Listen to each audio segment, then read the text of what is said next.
ಪಂಜಾಬಿನ ಗಡಿ ಜಿಲ್ಲೆಗಳಲ್ಲಿ ಡ್ರೋನ್ ದಾಳಿ ಮಾಡ್ತಾ ಇದೆ. ಅಮೃತಸರದ ಬಡಾಲಾ ಗ್ರಾಮದಲ್ಲಿ ಪಾಕ್ ಡ್ರೋನ್ ದಾಳಿಯನ್ನ ಮಾಡಿದೆ. ಡ್ರೋನ್ಗಳನ್ನು ತಟಸ್ಥಗೊಳಿಸಿದಾಗ ಸ್ಫೋಟ ಸಂಭವಿಸಿದೆ.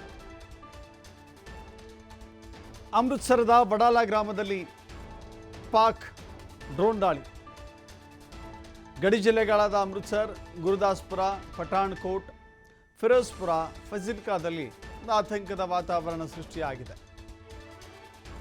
ಸಾಮಾನ್ಯ ನಾಗರಿಕರನ್ನೇ ಟಾರ್ಗೆಟ್ ಮಾಡಿ ದಾಳಿ ಮಾಡ್ತಾ ಇದೆ ಪಾಕಿಸ್ತಾನ. ಸ್ಥಳೀಯರಲ್ಲಿ ಆತಂಕ ಸೃಷ್ಟಿಯಾಗಿದೆ. ಪಾಕಿಸ್ತಾನದ ಉದ್ದೇಶವೂ ಅದೇ.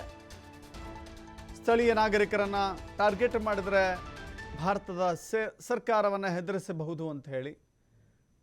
ಸೊ ಅಂಥ ಪ್ರಯತ್ನದಲ್ಲಿ ನಿಜಕ್ಕೂ ಕೂಡ ನೋಡಿ, ಇಷ್ಟೊಂದು ದೊಡ್ಡ ಪ್ರಮಾಣದಲ್ಲಿ ಸ್ಫೋಟ ಆದಾಗ ಅಲ್ಲಿನ ಸಾಮಾನ್ಯ ಜನ, ನಾಗರಿಕರು ಅವರೇ ಹೋಗಿ ಆ ಬೆಂಕಿಯನ್ನು ನಂದಿಸುವ ಕೆಲಸ ಮಾಡ್ತಾ ಇದ್ದಾರೆ.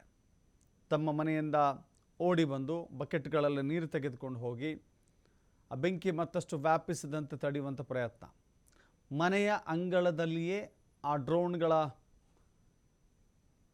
ತಟಸ್ಥಗೊಳಿಸುವ ಸಂದರ್ಭದಲ್ಲಿ ಕೆಳಗೆ ಬಿದ್ದು ಬ್ಲಾಸ್ಟ್ ಆಗಿದ್ದಾವೆ. ಸೊ ಹೀಗಾಗಿ ಅಲ್ಲಿನ ಜನ ಆತಂಕದಲ್ಲಿದ್ದಾರೆ. ಸಹಜವಾಗಿ ಇಷ್ಟೊಂದು ದೊಡ್ಡ ಪ್ರಮಾಣದಲ್ಲಿ ಬೆಂಕಿ ಜೊತೆಗೆ ಹೊಗೆ, ಹೀಗಾಗಿ ಅಲ್ಲಿನ ಜನರೇ ಆ ಬೆಂಕಿಯನ್ನು ನಂದಿಸುವ ಮೂಲಕ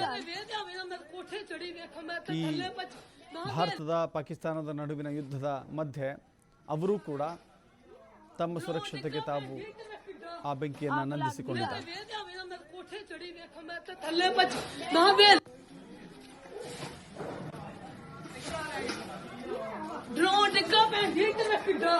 आग लग गई मेरे कोठे चढ़ी देखो मैं तो थल्ले पच ना बेल